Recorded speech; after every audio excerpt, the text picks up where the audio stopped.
Hello, this is the RPG Pundit, the final boss at Internet Shitlords. And today, I am doing a review of the Wretched role-playing game, which is by the Red Room.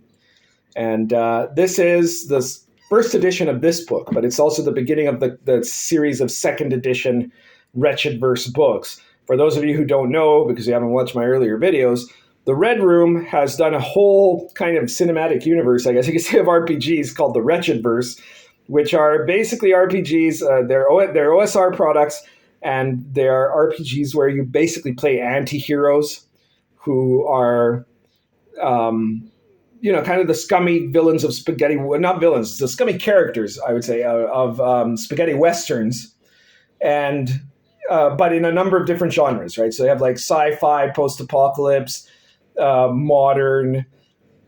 Horror, cyberpunk, all kinds of stuff, right? And they've all got it. They're all connected in the sense that they have that commonality of whichever version you're playing. If it's in space, it's scumbags in space. If it's in the Victorian era, it's scumbags in the Victorian era. And they're all very good OSR games. But about a year ago, they went around and just started doing a second editions of all of these games, and they created this book, the Wretched role-playing game. I believe, and they can correct me if I'm wrong here, but I believe it was because they had a number of people that said, we want a core rule book that has like all the rules and all the different genre rules. And so I think this is an effort to do that. It also becomes kind of the core book of their second edition version. Now, before I carry on, I should comment that I do not have any kind of business relationship with the Red Room in terms of the writing of my books. They haven't published any of my games. And this is not a paid promotion, obviously, but I should comment that the Red Room are the owners of the Red Room store. It's an online store that is connected to their website, where apart from their own products, they sell products for other indie designers. And because I wanted to help them out, I decided to do my newest series of short supplements called the PUNDIT Files. I've been hosting it on their website. So if you look at the link in the description below, you'll be able to go to the Red Room's web store, where you'll be able to find the Wretched RPG. You'll be able to find all of the other Wretched books, all the whole series, plus a bunch of other interesting books, plus the PUNDIT Files. And just a very short while ago, the PUNDIT Files number 2 has come out. It's called The Dead City. And it's a really interesting adventure in a very classic style. It is set theoretically for Sword and Caravan. Not theoretically. It's an adventure. Yeah, it's an adventure I ran in my campaign of Sword and Caravan. But it's very easy to move that out completely because it's so very fantasy-like. It's very easy to translate that right over to, like, you could put it in the Forgotten Realms if you wanted to, right? Like, it doesn't have... It's not really about the cultural aspects. It's about going and adventuring to a ruined city to try to get into the last tower left standing of that ruined city, and to face horrible dangers along the way and in the middle of it. And it's very good. It's already getting good reception from people who've already bought it. So be sure to check it out. PUNDIT Files number 2, The Dead City, in the Red Room store. Okay. And anyways, I think that the fact that they're just, they're a storefront that sells some of my books. That's the only way to put it. And I don't think that'll really affect my ability to review them in any particular way. So this book, it advertises itself as, are you ready to embrace your inner anti-hero and delve into the dark cinematic world of the Wretched role-playing game? You take on the role of anti-heroes in a variety of settings. And it says this is now the revised version of the old school rules that have been used in prior releases, but they do mention that nothing has changed. Well, they say, you'll notice we changed, but the revised rules are entirely compatible. That's what they say. So this book is about 350 pages, quite long, black and white. The layout is good. It's got art, but a little bit more sparse art maybe than I think. I might be remembering wrong, but I think the Red Room tends to have more, but you can see it's got some very good pieces in there, right? And I'm guessing some of this is AI art because I know that they use some, and some of it isn't. Personally, I have no problems with AI art. I think it's fine. AI art generated by Stable Diffusion. There you go. So here's the web store, right? So you can go on there. It's the Red Room spelled backwards. So be sure to check it out. Go there and check out the Pundit Files and check out all of the Red Room's products. So this is a collection of all of their various the rules that are from all their various products. And as you can see, there's the Wretched Bastards, which is dark fantasy, Wretched Country, Wretched Epoch, which is 19th century Paris, Wretchedploitation, which is film noir, Wretched New Flesh, which is cyberpunk, Wretched Space, Wretched Apocalypse. Those are self-explanatory. Wretched Darkness is about horror and urban fantasy. Wretched Vigilantes is a street-level superhero game. So I guess like Watchmen sort of thing. So what have they changed? So this is an OSR product. It's absolutely OSR. The first thing that they mention is that they've changed all the standard D&D nomenclature. Now, I'm guessing this book was written during the OGL fiasco of Wizards of the Coast, right? And so as a result of that, there were a whole bunch of people that kind of panicked and said, "Oh, I got to change the game. It can't be D&D anymore. It can't be D&D compatible anymore," or whatever. And they started doing stuff like this, where they changed the names of the stats, which frankly I hate. I mean, like I've been playing DCC for 11 years, and I still don't remember the name of the attributes in DCC. I'll just use the D&D ones, I'll just say Constitution instead of whatever they have there, Endurance, Fortitude. I don't remember what they have. So yeah, that's not great, but it's also not a terrible thing. Next, it goes straight into character creation. And one of the main things that are important to define in the game is that you have a sin or a vice, I guess it would be, right? This has been, in all the Wretched games, one of the features of the game is that you have, your character has vices. And those vices are based on the 7 deadly sins. And there's one in particular that is meant to define your character, right? And I believe you get to pick it. And you could or could not have traditional alignments alongside it, But here they are, they're gluttony, sloth, wrath, envy, pride, greed, lust, okay? And in the original game, all that you had was just a description of what they were. And then you were expected to roleplay it. And if you roleplayed it, the 7 deadly sins, you'd get extra XP for it, right? Now they've added to this the sinner's bane, which is like, you're picking one of the vices, one of the 7 sins, and whichever one is the most powerful for you, you suffer the effect of that thing, right? So, for example, with envy, whenever you're presented with an extremely valuable commodity that belongs to someone else, you'll have to roll under your, I don't know what wits is, I'm guessing wisdom, to resist the temptation of stealing or destroying what you cannot have. Yeah. And then optionally, the DM can add a boon, which is like the plus side of it. So a DM could choose to say also, well, okay, so the envy means that they might be tempted to destroy things they feel envious about or to steal them. But it also means that when you're trying to sabotage or undermine someone, you get a +1 to all your rolls. I think that's pretty cool. I think that's good stuff. Now, the new thing that they've added here are the 7 virtues.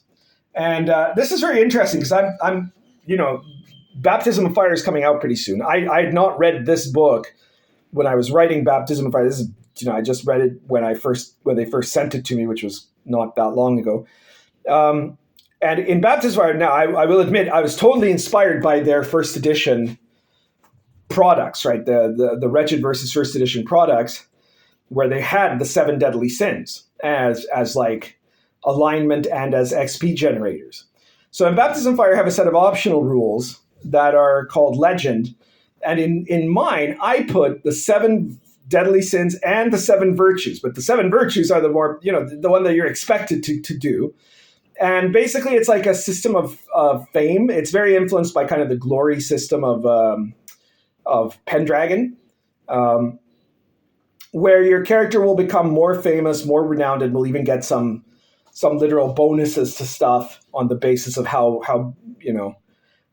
legendary he becomes by embodying the virtues, or how infamous he becomes by embodying the vices. So I did this, and I had both of them. They used to only have the vices, and at first I was only going to have the virtues, but now they both have both of these. Now, the virtues that they picked are a bit different than mine. This is like there's several sets of the 7 virtues, and it seems to me they've picked like the wimpiest ones. I think to put an emphasis on how this is probably not the way to go, as opposed to vices for them. Just like in mine, I picked the manliest ones, right? Where justice and fortitude, these are prudence and temperance, faith, hope, and charity, right? These are the great Christian crusader virtues, and those are the ones that I put into the baptism of fire. And here they've done, like patience, kindness, humility. Okay, I mean, that's all right, but those are more like the ecclesiastical virtues, right?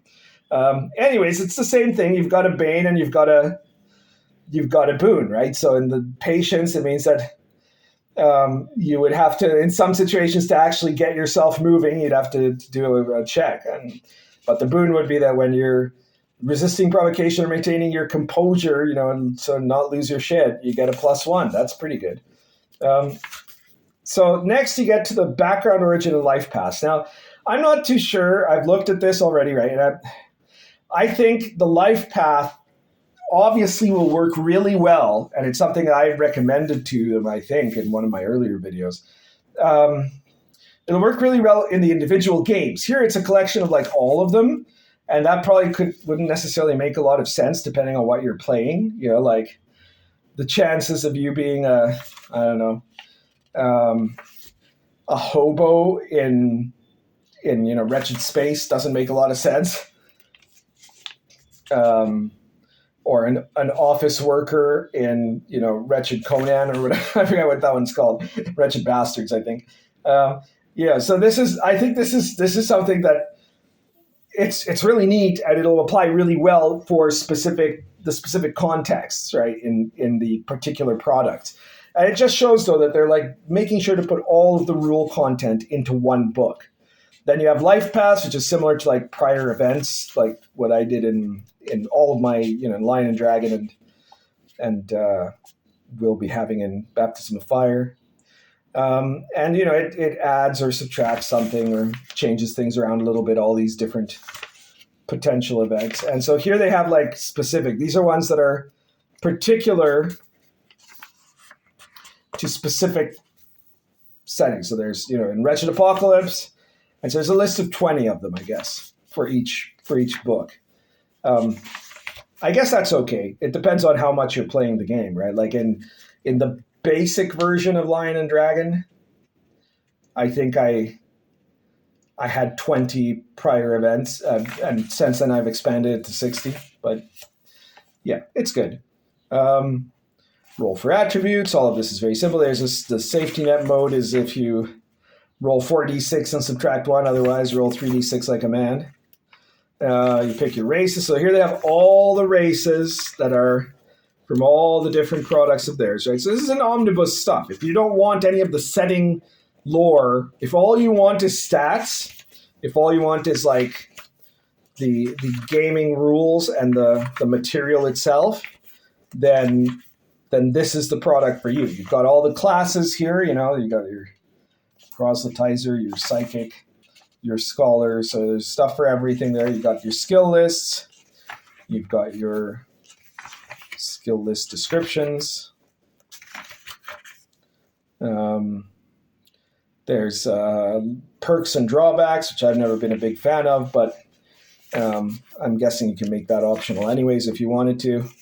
Basically feats, right? I've never liked feats. They're always a problem. Drawbacks, aging. So again, modifications for aging by all species. And you'll notice I'm not doing this on my table, and that's because my table is absent at the moment. It's being replaced. I'm doing it on my counter. So pardon any of the wobbliness of this. Of course, my reviews are always wobbly anyways, so it doesn't really matter, I guess. You guys had better be used to it by now. So I have superhuman powers. It's a complete book. It's like, it's one of these universal system books, similar to GURPS, I guess you could say. It's got all the weapons. It's got the armor, cyber tech, biotech. You're going to get everything that you need. Rules for maintenance, experience, wanted level, that's how notorious your character is, optional rules.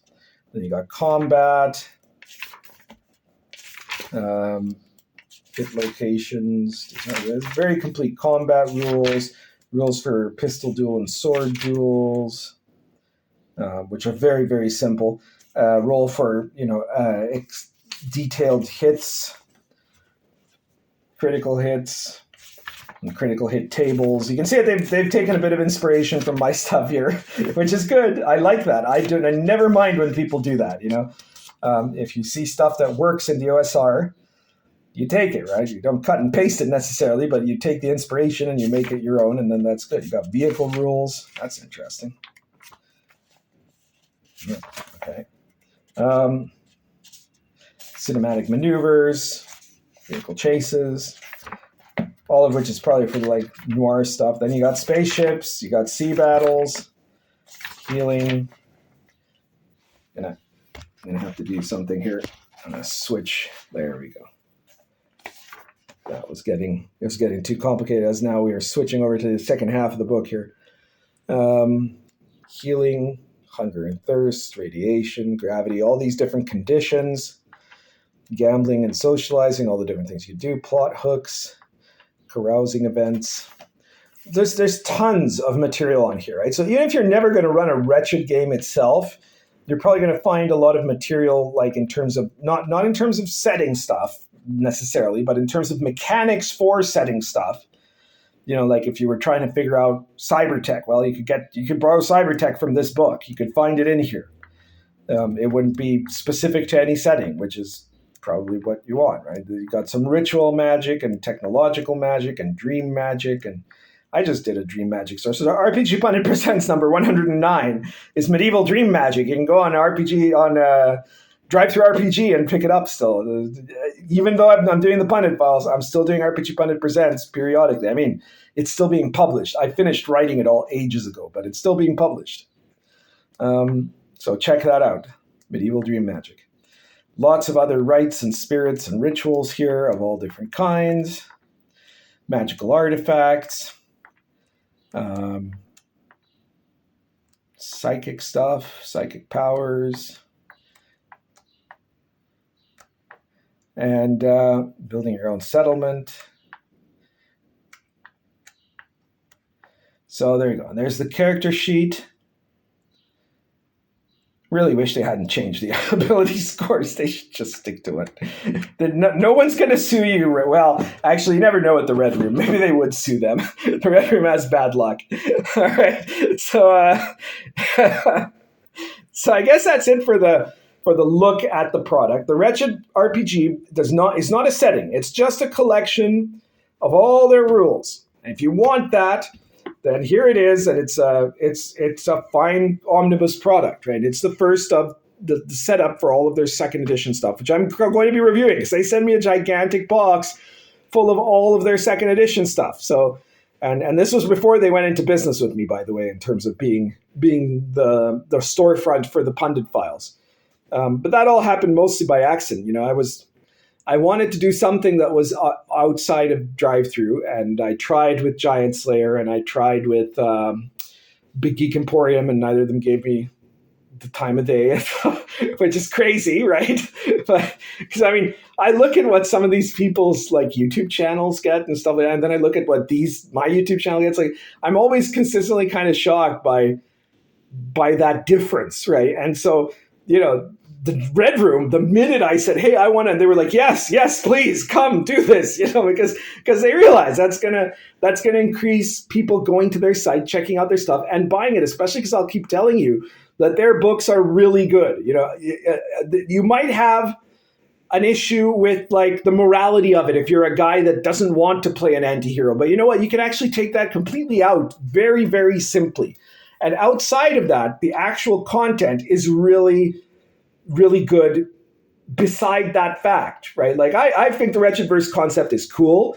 I tend more to like campaigns where you play heroes than ones where you play bastards, or sometimes campaigns that are just like, obviously historically authentic, historically realistic. So you're playing people that are both.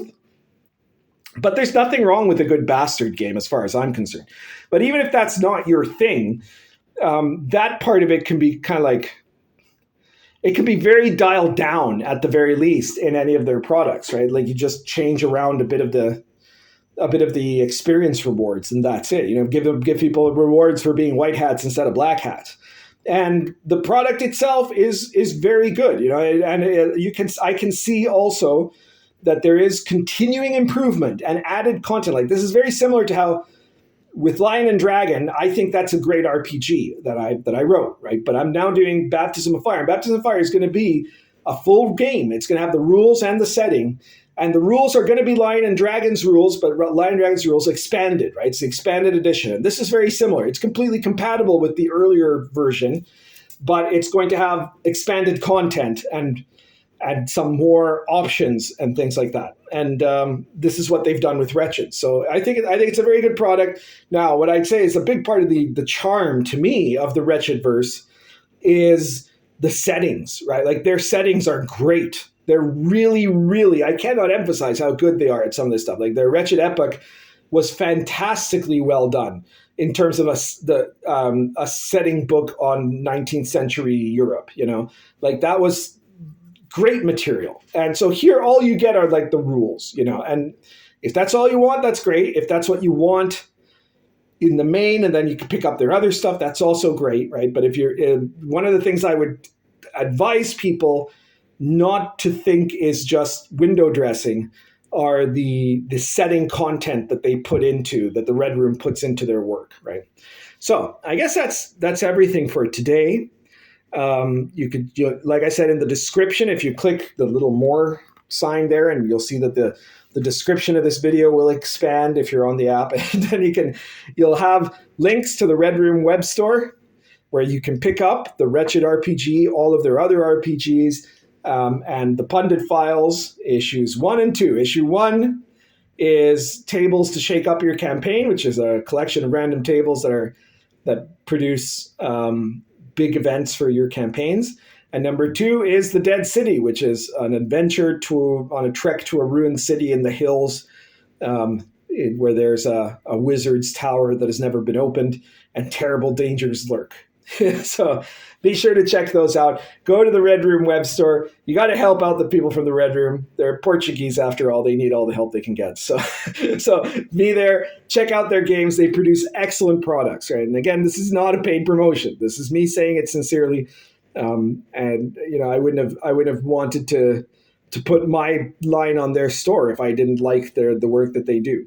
So go and check that out. Check out all my other products, none of my other products besides the Pundit Files can be bought on the Red Room store, though. So you'll have to check out DriveThruRPG or Amazon for, Sword and Caravan and Lion and Dragon and the Wilderlands and Social Encounters and all of my other books.